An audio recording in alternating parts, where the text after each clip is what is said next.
Alors, MJ, tu m'as fait venir pour une parodie ultra datée, c'est ça? Je vais te révéler mon secret. Ouais, ok, en effet, c'est très daté. Bon. Quel secret, Michael? Je vois des gens qui aiment Shyamalan. Mais c'est pas extraordinaire, je les vois moi aussi, en fait. Quoi? Bon bah oui, hein, les gens ont commencé à l'aimer depuis quelques années maintenant, hein, ça date, hein. Mais comment ça se fait? Oh, je sais pas, bah, peut-être qu'il a recommencé à faire des bons films, hein. Mais il a jamais arrêté de faire de bons films. Ouais, bah quand même, hein, le dernier maître de l'air, After Earth, hein. Bah, ils étaient très bien ces films-là. Non, tu me lances pas dessus, là, c'est bon, là, pas de débat Shyamalan avec toi, ça me pourrit l'après. Ouais, mais c'est parce que tu remets toujours sur le tapis ton problème avec les plans séquences, au bout d'un moment, hein. Ferme ta gueule et lance ta putain de vidéo au lieu de faire traîner ce sketch.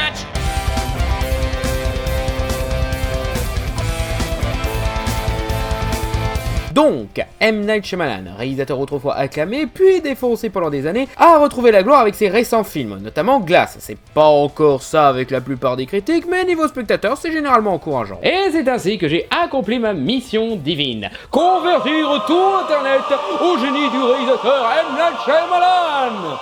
Bon, ok, j'exagère un peu, hein. Pour ceux qui le savent pas, je suis un grand fan du réalisateur indien Manoj Night Shyamalan, réalisateur connu pour Des gosses qui voient des morts, des twists et Mark Wahlberg effrayé par des plantes en plastique. J'adore ces films, Incassable et La jeune fille de l'eau sont parmi mes films préférés pour dire. Et même ces films moins maîtrisés et énormément critiqués comme Le Dernier Maître de l'air ou After Earth, je les trouve très bons. J'adore sa mise en scène, son esthétique et son atmosphère. J'adore la dimension dramatique qu'il apporte au sujet qu'il traite et même sa célèbre direction d'acteur. Et comme tout le monde commence à retourner sa veste sur ce réalisateur qu'il ridiculisait par le passé, ou prétendent que le talent de Shyamalan est revenu en force, même s'il est jamais vraiment parti en fait, il est temps de mettre les choses au clair à propos de ce super réalisateur sous-estimé. Bon, par contre, non, je ne parlerai pas trop du Dernier Maître de l'air, et ce pour une raison très simple. T'y touches pas celui-là, il est à moi, il est à moi. Voilà. C'est quand il refait des vidéos lui? Numéro 1. Les aliens de Cygne. Si vous n'avez pas vu ce film, bah allez le voir avant de regarder cette vidéo parce que franchement c'est un super film. Mais sinon, spoiler. Le film met en scène une famille qui découvre que des aliens viennent sur Terre pour... On ne sait pas, le film ne l'explique jamais. Bon, on y revient dans un instant. La famille se barricade, attend que les aliens passent et repartent, et ça marche, car les aliens ne peuvent rien contre du bois, et ça va à peine ouvrir une porte. Mais l'un d'entre eux reste et semble s'en prendre à la famille, mais heureusement nos héros découvrent que les aliens sont allergiques à l'eau. Et le but avec ça. Évidemment, n'importe quelle idée paraît stupide dès que tu te mets à décrire son fonctionnement. Comme vous pouvez imaginer, beaucoup ont critiqué le film en mode « Eh mais c'est quoi ces aliens qui détestent l'eau et qui vont sur une planète composée à 90% d'eau ?» Ou « C'est quoi ces aliens super puissants qui se font arrêter par du putain de bois ?» Alors, oui, je suppose qu'on peut dire que c'est complètement con des aliens qui vont sur une planète composée en grande majorité d'un élément qui peut les tuer. C'est comme ces débiles qui essayent d'aller sur des planètes où personne ne peut vivre, là, comment ils s'appellent déjà? Ah oui, la NASA. Aller sur la Lune ou sur Mars alors qu'on peut même pas respirer là-bas. Le problème des critiques sur les aliens de Cygne, c'est que, comme je l'ai dit, on ne sait absolument rien sur les aliens. On ne sait même pas s'ils viennent nous envahir, on ne sait pas s'ils veulent tuer des gens, on ne sait même pas s'ils sont réellement néfastes. Il y a même une théorie comme quoi l'alien à la fin ne voulait pas tuer la famille mais soigner l'asthme du gosse. Théorie à laquelle je crois pas trop. Ça peut marcher à un certain niveau, mais au bout d'un moment, ça veut dire que nos héros ont bêtement tué un alien qui essayait de les aider, quoi. Ça fait un petit peu théorie. Oh, le Joker dans The Dark Knight, il avait raison depuis le début. Vous savez, une de ces théories à la con qui essaye de se la péter juste de se mettre du côté du méchant de l'histoire, quoi. Non, et puis voilà, l'alien, faut le dire, il agit de façon assez suspecte, hein.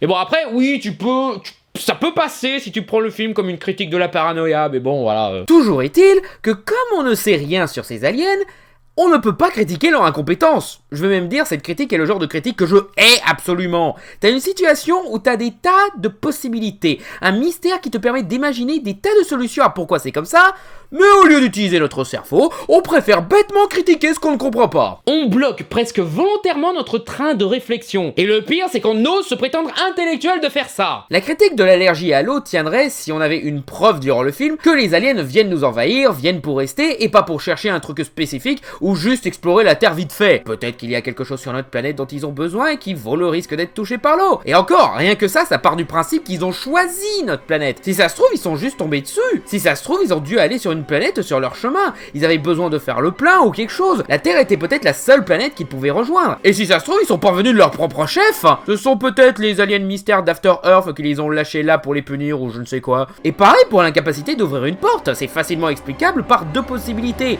Soit ils sont trop évolués technologiquement et leur culture tellement différente de la nôtre qu'ils ne savent même pas comment marche un dispositif aussi simple qu'une porte, comme des mecs du monde moderne tellement habitués au briquet et allume-cigare qui ne savent pas utiliser un silex pour se faire un feu, ou un mioche de 10 ans qui sait utiliser un smartphone mais pas une Game Boy. Ou au contraire, ils sont tellement primitifs qu'ils ne savent pas ce que c'est une porte. Parce que, ouais, qu'est-ce qui nous dit qu'ils sont supérieurs technologiquement ?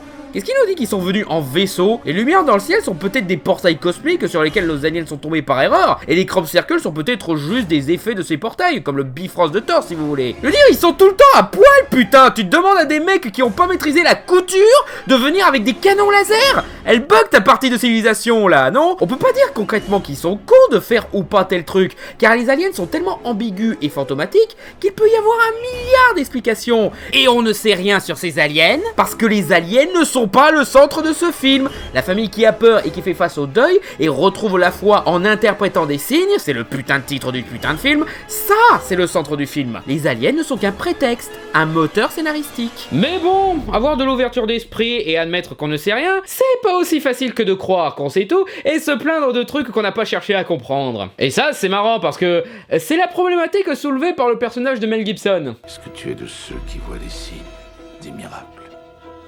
Ou bien crois-tu seulement au coup de chance? Habituez-vous à ces critiques qui ne comprennent pas une morale qui est dite textuellement par un des personnages. C'est très récurrent chez Shyamalan. Et pas que chez lui, malheureusement. C'est aussi un problème avec les critiques du dernier Jedi. Comme quoi, ceux qui critiquent ça, ils ont juste mal vu le film. Numéro 2. Le phénomène. Ce film est excellent, peut-être pas le meilleur de Shyamalan, mais c'est un de mes films d'horreur préférés, parfaitement mis en scène, ambiance glaçante, et un concept parfait d'entité qui tue des gens sans qu'on sache qui, comment ou pourquoi. Et que tout le monde retient comme étant le film où les plantes tuent des gens.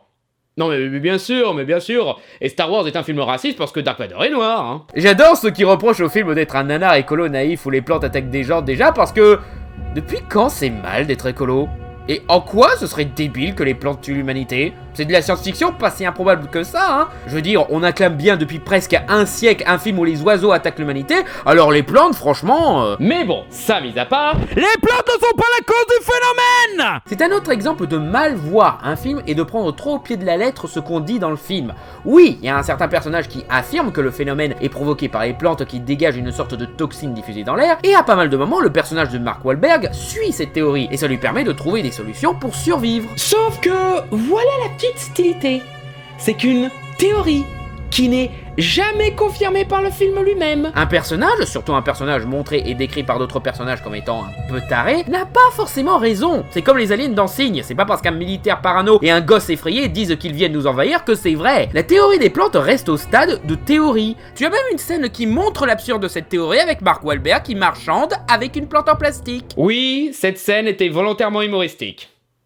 On y reviendra. Et t'as même des scènes qui contredisent la théorie que nos héros décrivent. La scène de fin où on voit que le phénomène touche Paris, vous ne trouvez pas ça étrange que tout le monde semble touché, sauf ce mec qui est toujours conscient? Alors que toutes les règles supposées par nos héros affirment qu'ils devraient aussi être touchés par le phénomène? Mais vous savez c'est quoi le plus con?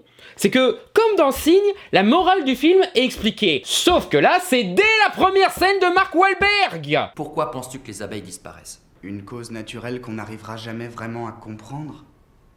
Excellent, Jake. Il a raison. Les hommes de science trouveront une explication pour les manuels, mais ce ne sera rien de plus qu'une théorie.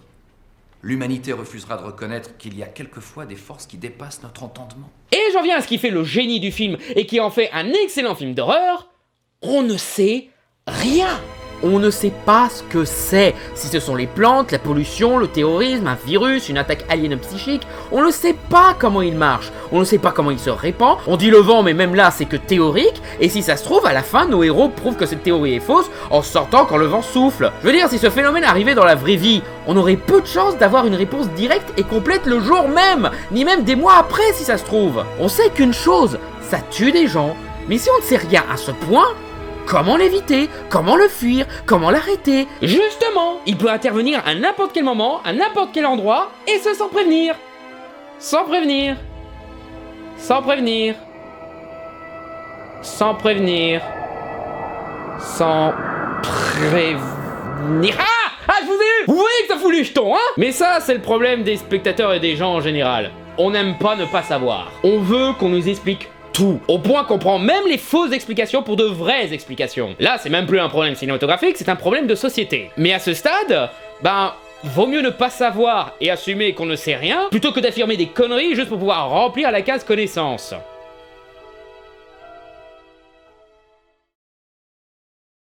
Numéro 3. Involontairement drôle. Bon, les deux précédentes critiques, c'était des cas spécifiques dans les films de Shyamalan. Mais là, on va parler d'éléments qui caractérisent l'ensemble du cinéma de Shyamalan. Beaucoup caractérisent Shyamalan comme un de ces réalisateurs tellement mauvais qu'il en devient involontairement drôle. En particulier dans sa direction d'acteur que beaucoup considèrent comme étant nanardesque. Oh tiens, un scoop! Shyamalan est volontairement drôle! What? No. Je vais même dire, Shyamalan est quelqu'un de très drôle, autant personnellement comme on peut le voir dans pas mal de ses interviews, mais aussi ses films sont bourrés de gags volontaires. J'insiste là-dessus, volontaires. C'est un humour un peu clown triste à la frère Cohen ou à la Wes Anderson par moments, calme et discret voire low-key, certes, mais l'humour est évident. La pharmacienne de Signe, le gamin qui a fait une pub de sirop dans Sixième Sens, le foufou des plantes dans Le Phénomène, Mark Wahlberg aussi d'ailleurs, tous les personnages de La Jeune Fille de l'eau, même Le Dernier Maître de l'air, film très critiqué car c'est une adaptation d'un dessin animé qui apparemment n'avait que l'humour de bien vu que tout le monde se plaint que le film n'avait pas énormément d'humour. Vous plaisantez? La façon dont Aang échappe à Zuko la première fois, les soldats qui se plaignent et qui se prennent des cailloux dans la tronche, Hiro tout court, Aang qui se cache derrière le dos de Zuko, même Zhao il est limite plus drôle que dans la série quoi. Et la célèbre scène où Mark Wahlberg parle à une plante en plastique. À quel point ses détracteurs sont déterminés à haïr ces films pour pas voir que c'était une blague volontaire. À quel point on peut être aussi borné. Probablement autant que Wahlberg qui se borne à parler à une plante. Voilà à quel point. Je vais même dire, ils sont autant Fred que le réalisateur de Devil.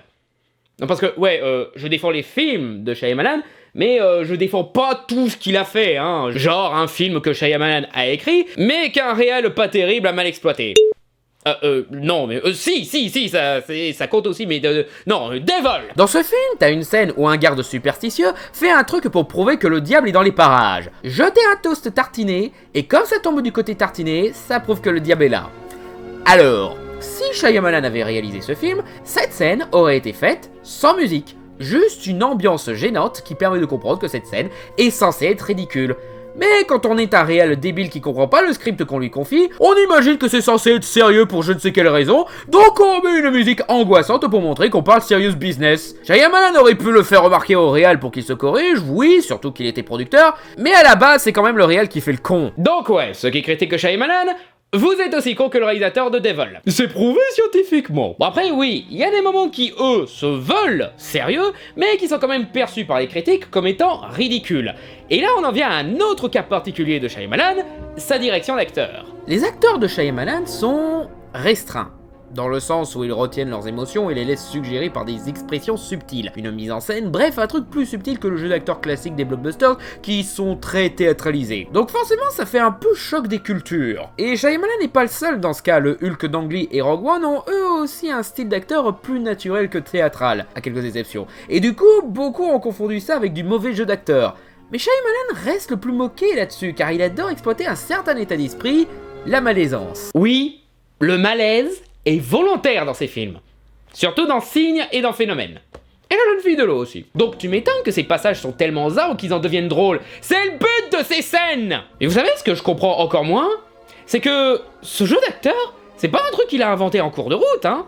C'est un truc qu'on retrouve dans ses premiers films, y compris ses plus gros succès comme Sixième Sens ou Incassable. Des films qui sont toujours considérés comme excellents même par les critiques les plus sévères de Shyamalan. Bruce Willis dans Sixième Sens et Incassable joue exactement comme Mark Wahlberg dans Le Phénomène, Noah Ringer dans Le Dernier Maître de l'air, ou même Will Smith et Jaden Smith dans After Earth. Pourquoi quand c'est Bruce Willis vous trouvez ça bien, mais quand c'est Paul Giamatti vous critiquez? Ce n'est pas juste. Je veux dire, moi aussi j'adore Bruce Willis, mais voilà quoi, il est très bien Giamatti. Imaginez-la sous les traits de Paul Giamatti.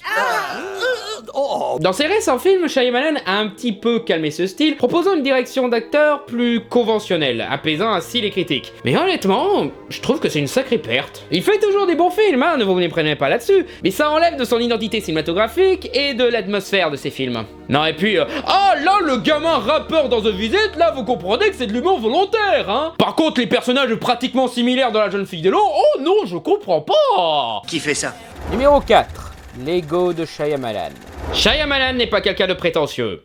Qu'est-ce que c'est, j'en fume pour oser prétendre ça. Quand vous regardez ses interviews, les making-of, présentations de scènes supprimées, etc., vous verrez que le mec est très modeste. Il s'autocritique très facilement, il a cette aura du bon gars, le mec sympathique avec qui t'as bien traîné, un Philadelphien quoi. Le meilleur exemple de ça, c'est un bonus qu'on retrouve dans les DVD de ses premiers films, où il montre des petits films qu'il faisait quand il était petit, et qu'il présente en mode « c'est trop nul, mais c'est trop drôle ». Même quand il a fait Le Dernier Maître de l'air, que beaucoup lui reprochaient d'avoir orgueilleusement changé des trucs pour avoir fait son propre film, ben Shyamalan l'a fait en tant que fan de la série animée, et avec une vraie intention de montrer en quoi elle est bonne. Mais à moins d'être un yes man absolu, quand on adapte une œuvre, on met forcément toujours un peu de soi. À vous de voir si cet apport des réalisateurs, même involontaire, est pertinent ou non. Moi personnellement, ça me fascine dans le cinéma. Donc non, Shyamalan n'est pas égocentrique ou quoi? Où est-ce que vous avez vu qu'il était égocentrique? Ben, dans La Jeune Fille de l'eau, il s'est attribué un rôle où il joue un dieu de l'écriture ou quelque chose.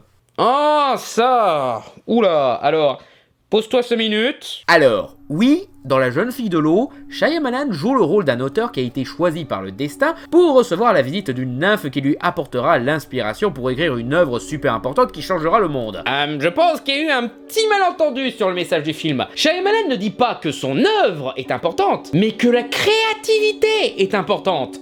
En général, hein, pas juste lui. Tout le film appelle à renouer avec l'enfant créatif qui est en nous. Le personnage de Giamatti, c'est le père en deuil qui se cache dans un travail insignifiant qui doit réapprendre à soigner les gens. T'as le père qui doit apprendre à croire en son fils qui décrit l'avenir dans les boîtes de céréales, la gamine qui doit apprendre à croire au conte de sa famille, le soldat qui a vu le pire de l'humanité qui doit apprendre à croire en son meilleur, et l'auteur doit croire à l'importance d'écrire. Quand on est le conteur d'une histoire qui a pour sujet les histoires, il est difficile de s'écarter de l'équation ou de ne pas s'interroger sur sa place d'auteur.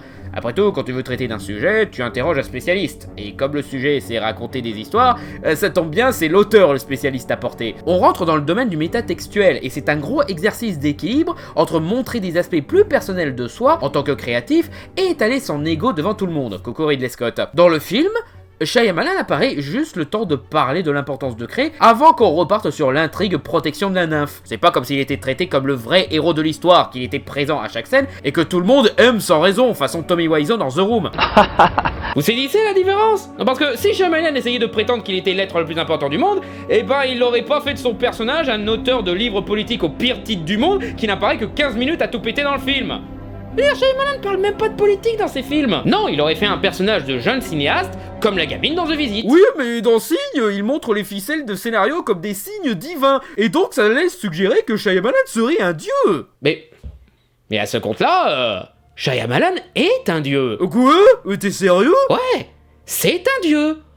Pour ses personnages. Tout comme je suis un dieu pour les personnages que je crée. Tout comme George R.R. Martin est un dieu pour les personnages de Game of Thrones. Et tout comme J.K. Rowling est une déesse pour les personnages de Harry Potter. Tous les auteurs sont les dieux de leurs personnages et de leur univers. C'est tout le principe du fabuleux destin d'Harold Creek, que d'ailleurs, excellent film que je vous conseille, même si c'est par le réalisateur de World War Z et Quantum of Solace, hein, mais... Je veux dire, comment tu qualifies une personne qui est capable de décider du sort, de la vie et de la mort d'un personnage? Dieu, ouais. Mais sa mise en scène est prétentieuse et très poseur. Bah, à ce compte-là, si avoir une bonne mise en scène c'est être prétentieux, ben...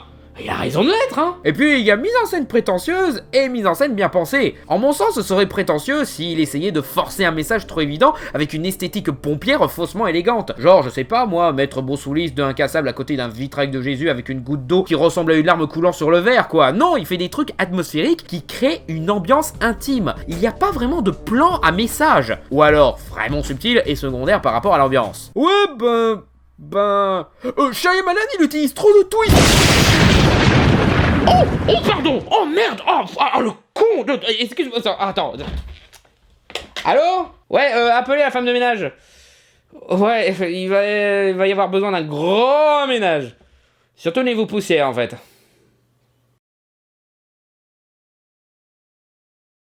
Numéro 5. Les twists. Ok. Internet. Est-ce que tu peux laisser crever une bonne fois pour toutes cette blague moisie? What a twist! Ceux qui se plaignent que Shyamalan fout des twists dans tous ses films, est-ce que vous pouvez pouvez sortir votre tête du cul de l'année 1999 ? Oui, s'il vous plaît, au bout d'un moment, ça pique. Quand Sixième Sens est sorti, le film a marqué les esprits. Pas pour sa splendide mise en scène, pas pour ses personnages dramatiques et attachants, pas pour la superbe musique de James Newton Howard, pas pour les superbes prestations de Bruce Willis, Alejo Osment, Toni Collette ou même Olivia Williams, et pas non plus pour le traitement remarquable du concept classique du gamin qui voit des morts, mais parce que, wow, Bruce Willis était mort depuis le début. Comment je l'ai pas vu venir? Ce twist a eu un succès exagéré, et c'est le Shyamalan sexuel qui vous le dit. Entre ceux qui résument le film à son twist, alors qu'encore une fois, il y a des tas d'autres qualités, le gars récurrent de « si on me raconte comment ça finit, ça me gâche le film », alors que non, le film est très appréciable et très intéressant à suivre, même en sachant que Malcolm est mort, mais surtout, on a résumé Shyamalan au mec qui fout des twists dans tous ses films. En comptant Glass, M. Night Shyamalan a réalisé 13 films. Seulement 5 ont des twists. Et seulement un a un twist réellement bien caché. J'appelle pas ça foutre des twists dans tous ces films. Déjà, ces deux premiers films, oubliés. Praying with Hunger et Éveil à la vie, pas de twist. Épiphanie ou accomplissement de personnage si vous voulez, mais pas de twist. On découvre pas que Rosie O'Donnell est l'ami imaginaire du gamin ou je ne sais quoi par exemple. D'ailleurs, fuck you Disney d'avoir fait une distribution et une campagne marketing aussi à chier pour ce film. Qui d'ailleurs n'est même pas disponible en France, hein. Non parce que oui, foutre Rosie O'Donnell sur l'affiche, y a pas mieux pour faire fuir les gens, hein. Surtout que bordel de merde, elle fait 10 minutes dans le film à tout péter. Sixième Sens a un twist, bien sûr. Incassable a un genre de twist où les indices sont plus visibles. Signe pas tant que ça. Mel Gibson retrouve la foi, mais ça ne chamboule pas la vision du film. Ça révèle pas que la famille vit dans un zoo spatial, ça aurait été un twist. Le village a un twist qui explique de 3 différentes façons la même chose, à savoir ce village est de la connerie. La jeune fille de l'eau, pas du tout, il y a des fausses pistes mais pas réellement de twist. Le phénomène, pareil. Le dernier maître de l'air, non, il y a même pas de mystère, et même s'il y en avait un, ce ne serait pas de sa part, mais des créateurs de la série originale, tant le film est fidèle à l'intrigue. Oui, je l'ai dit, le dernier maître de l'air est fidèle. Réfléchissez un petit peu à ça. After Earth, pareil, pas de twist, et s'il y en avait un, ce serait plus l'œuvre de Will Smith que de Shyamalan, le film étant une commande. The Visit, oui, on a une révélation au 3e acte qui retourne tout le film, donc techniquement c'est un twist, bravo les enfants. Et Split n'a pas de twist. Un twist aurait été les gamines sont d'autres personnalités de Kevin, ou la psychiatre a mis en place une expérience et aide secrètement la Horde, ou quelque chose comme ça, mais découvrir que le film est une suite à Incassable, non. Même le coup du « Oh, mais on découvre que le film se passait depuis le début dans un univers de super-héros » Connerie! Tout le principe d'Incassable, c'est que c'est des super-héros qui se retrouvent dans le monde réel. Montrer ce qui se passe entre les cases. Ce n'est pas censé être un monde de super-héros. En fait, je crois qu'on confond rebondissement et twist. Croyez-le, c'est pas la même chose. On peut mettre quelques surprises sans pour autant chambouler toute l'histoire et l'univers du film, hein. Donc non, Shyamalan ne mérite pas d'être considéré comme Monsieur Twist. Même ces films qui utilisent des twists, ils se reposent pas que sur la surprise et apportent des éléments en totale logique avec le reste du récit. Malcolm qui cherche la rédemption, Elijah qui cherche sa place dans cette histoire, l'isolement problématique du village et la méfiance envers les personnes âgées. C'est même pas gratuit quand il fait un twist, quoi. Mais après, je comprends pourquoi ils utilisent à outrance cette blague. C'est parce que les gens... ils ont besoin d'un symbole, ils ont besoin d'une figure qui représente le fait de foutre des twists de partout au point que ça en devienne problématique. Malheureusement, c'est tombé sur Shyamalan. Mais laissez-moi vous proposer des alternatives, genre par exemple Rod Sterling, voilà le créateur de la 4ème dimension qui a popularisé les twists dans la culture populaire, c'est d'ailleurs une des principales inspirations de Shyamalan. Ou encore, celui-là c'est mon petit préféré, Skip Wood. Un piètre scénariste qui a la fâcheuse tendance de foutre 40 twists par film. Il a notamment écrit Opération Espadon, les 2 films Hitman, X-Men Origin Wolverine, Die Hard 5 et même le sympathique L'Agence Tourisque. Si vous connaissez ces films, vous savez que ce mec a fait bien plus de twists que l'ensemble de la carrière de Shyamalan. Et pour Glass? Quoi Glass? Ben il a un twist, non? Oui, en effet, Glass, un twist. Et... Eh bien... comment te dire... Attends, mais t'es pas censé être mort, toi?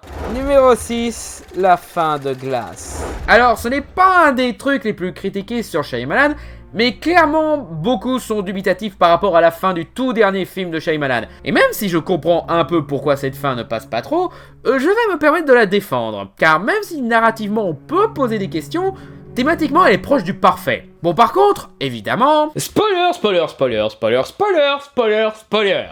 Spoiler. Spoiler. C'est bon? Ok.